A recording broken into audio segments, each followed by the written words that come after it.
عذاب الہی سے بچایا جا سکے۔ آج ہم گناہوں میں لت پت، اللہ و رسول کی نافرمانیاں کرنے کے عادی، دن رات شب و روز ہم اسلامی احکام کو پامال کرتے ہوئے گزار دیتے ہیں۔ باوجود اس کے اگر ہم عذاب الہی سے محفوظ ہیں تو یہ اللہ کا خاص کرم اور مصطفیٰ جان رحمت صلی اللہ علیہ وسلم کی عطا ہے۔ شاعر نے کہا کہ روک لیتی ہے آپ کی نسبت تیر جتنے بھی ہم پہ چلتے ہیں، روک لیتی ہے آپ کی نسبت تیر جتنے بھی ہم پہ چلتے ہیں، یہ کرم ہے حضور کا ہم پر آنے والے عذاب ٹلتے ہیں، یہ کرم ہے حضور کا ہم پر آنے والے عذاب ٹلتے ہیں، اور وہی بھرتے ہیں جھولیاں سب کی، وہی بھرتے ہیں جھولیاں سب کی، وہ سمجھتے ہیں بولیاں سب کی، وہی بھرتے ہیں جھولیاں سب کی، وہ سمجھتے ہیں بولیاں سب کی۔ آؤ بازار مصطفیٰ کو چلیں، کھوٹے سکے وہیں پہ چلتے ہیں۔ آؤ بازار مصطفیٰ کو چلیں، کھوٹے سکے وہیں پہ چلتے ہیں، اور اپنی اوقات صرف اتنی ہے، اپنی اوقات صرف اتنی ہے، کچھ نہیں، بات صرف اتنی ہے، اپنی اوقات صرف اتنی ہے، کچھ نہیں، بات صرف اتنی ہے۔ کل بھی ٹکڑوں پہ ان کے پلتے تھے، اب بھی ٹکڑوں پہ ان کے پلتے ہیں، کل بھی ٹکڑوں پہ ان کے پلتے تھے اور اب بھی ٹکڑوں پہ ان کے پلتے ہیں۔ اب کوئی کیا ہمیں گرائے گا، اب کوئی کیا ہمیں گرائے گا، ہر سہارا گلے لگائے گا، ہر سہارا گلے لگائے گا۔ ہم نے خود کو گرا دیا ہے وہاں، گرنے والے جہاں سنبھلتے ہیں، ہم نے خود کو گرا دیا ہے وہاں، گرنے والے جہاں سنبھلتے ہیں، اور دل کی حسرت وہ پوری فرمائیں، اس طرح طیبہ مجھ کو بلوائیں، میرے مرشد یہ مجھ سے فرمائیں، آؤ طیبہ نگر کو چلتے ہیں، میرے مرشد یہ مجھ سے فرمائیں، آؤ طیبہ نگر کو چلتے ہیں۔ ان کے دربار کے اجالے کی رفعتیں ہیں بے نہا خالد، یہ اجالے کبھی نہ سمٹیں گے، یہ وہ سورج نہیں جو ڈھلتے ہیں، یہ وہ سورج نہیں جو ڈھلتے ہیں۔ یہ دنیا کا سورج ہے جو صبح کو نکلا شام کو غروب ہو گیا، ایسٹ سے نکلا ویسٹ میں ڈوب گیا، یہ دنیا کا سورج ہے، مگر وہ سورج آمنہ کا وہ لال آفتاب رسالت کا جگمگاتا وہ سورج جو اس وقت سے جگمگا رہا ہے جب ابھی حضرت آدم علیہ السلام کی مٹی کو گوندا بھی نہ گیا تھا، ابھی آدم علیہ السلام پیدا بھی نہ ہوئے تھے۔ میرے آقا فرماتے ہیں کنت نبیّا وآدم بین الماء والطین، حضور فرماتے ہیں میں اس وقت بھی نبی تھا، میں اس وقت بھی نبی تھا جبکہ آدم آب و گل کی منازل طے کر رہے تھے، ابھی آدم کی مٹی گوندی گئی تھی، میں اس وقت بھی نبی تھا۔ اس وقت سے جو آفتاب رسالت کا سورج جگمگا رہا ہے وہ آج بھی جگمگاتا نظر آ رہا ہے۔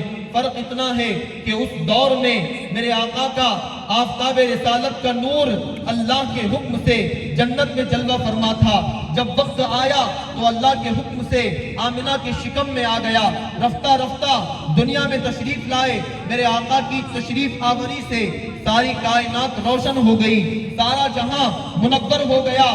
میرے آقا صلی اللہ علیہ وسلم کی تشریف آوری سے کائنات کا سما بدل گیا، کائنات کے رنگ و بو میں اجالا ہو گیا، ہر طرف نور ہی نور پھیل گیا۔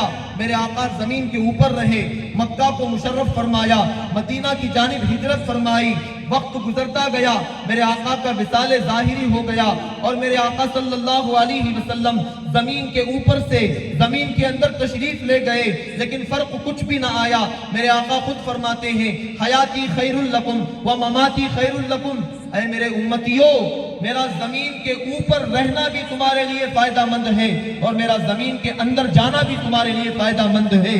یہ نہ سمجھنا کہ میرا وصال ہو گیا تو میرا فیضان کم ہو جائے گا، میری عطائیں کم ہو جائیں گی، میری نوازشات میں کمی آ جائے گی، ہرگز نہیں۔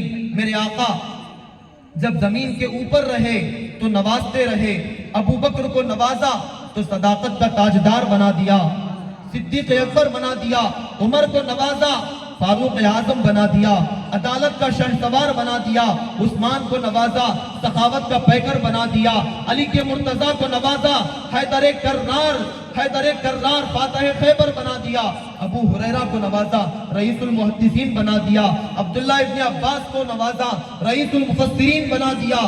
جو آتا گیا میرے آقا نوازتے گئے۔ استاد زمن علامہ حسن رضا خان علیہ رحمت و رضوان فرماتے ہیں، استاد زمن فرماتے ہیں کہ یہ وہ دربار ہے جہاں سے آنے والا کوئی خالی نہیں جاتا، مانگنے والے کی یہاں پر جھولیاں بھر دی جاتی ہیں، ہر آنے والے کو نواز دیا جاتا ہے۔ ان کی مہک نے دل کے غنچے کھلا دیے ہیں، جس راہ چل دیے ہیں کوچے بسا دیے ہیں، آنے دو یا ڈبو دو اب تو تمہاری جانب کشتی تمہیں پہ چھوڑی، لنگر اٹھا دیے ہیں۔ امام اہل سنت فرماتے ہیں میرے کریم سے گر قطرہ کسی نے مانگا دریا بہا دیے ہیں، در بے بہا دیے ہیں۔ ان کے نوازنے کا انداز ہی نرالا ہے، زمین کے اوپر تھے تب بھی نوازا، زمین کے اندر ہیں تب بھی نواز رہے ہیں۔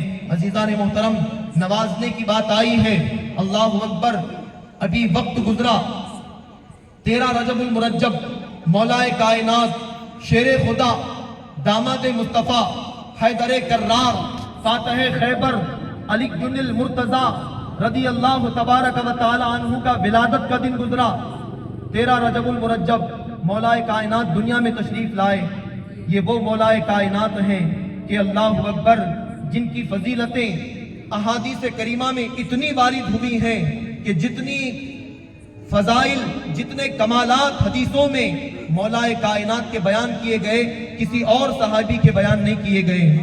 مولا کائنات شیر خدا وہ ایسے عظیم صحابی ہیں کہ جن کے نام کے بغیر صحابہ کی فہرست مکمل نہیں ہو سکتی، جن کے نام کے بغیر عشرہ مبشرہ کی فہرست مکمل نہیں، جن کے نام کے بغیر 4 یار خلفائے راشدین کی فہرست مکمل نہیں، حتیٰ کہ جن کے نام کے بغیر پنجتن پاک کی فہرست مکمل نہیں ہو سکتی، وہ علی کے مرتضیٰ کہ اللہ اکبر، جب ولادت ہوئی، جب آنکھ کھولی، پہلی مرتبہ جب ان کی آنکھ کھلی تو کسی اور کا چہرہ انہوں نے نہیں دیکھا۔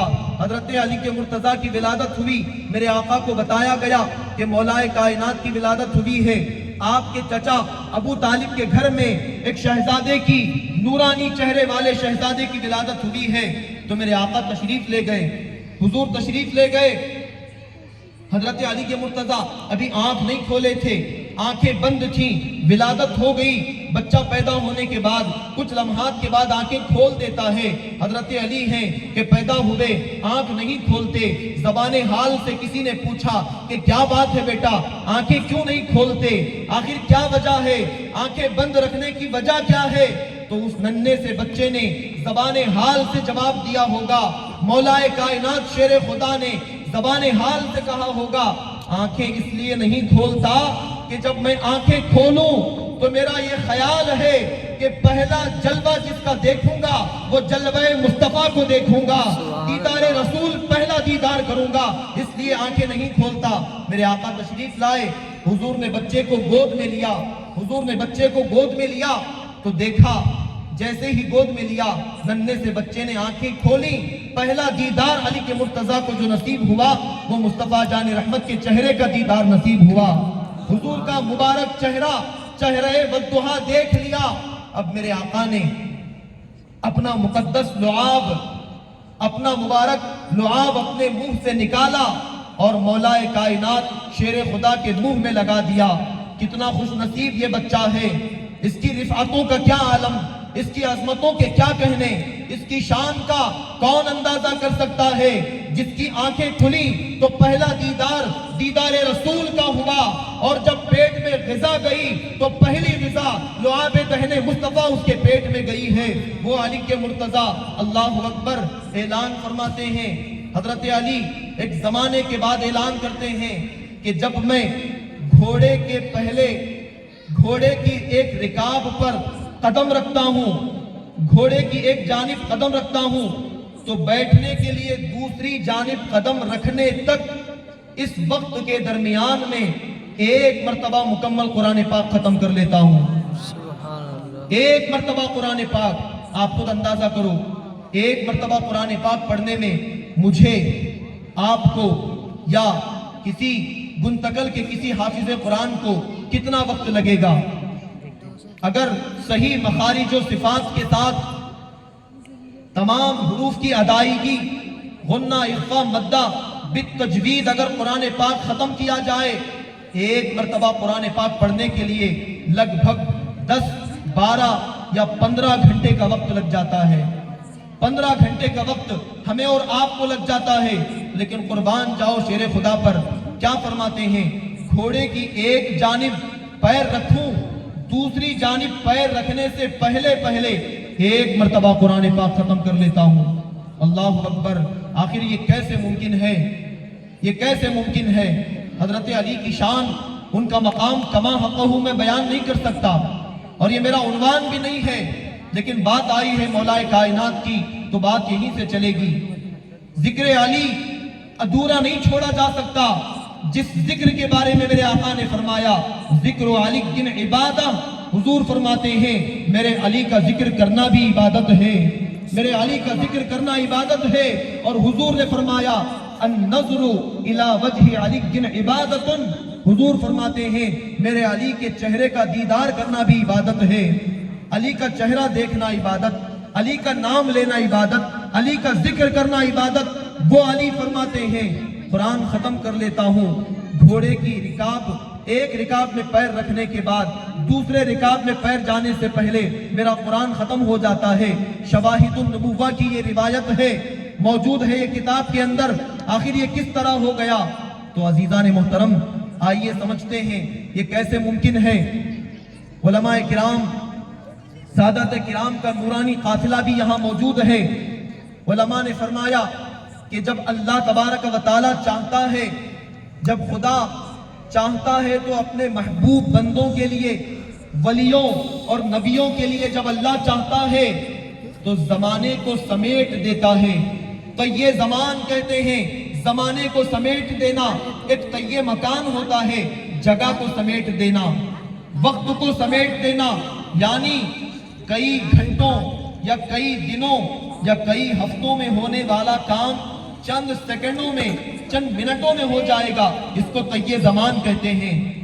اور ہزاروں، لاکھوں، کروڑوں کلومیٹر کو تھوڑے سے قدموں کے اندر سمیٹ دینا، اس کو طی مکان کہتے ہیں۔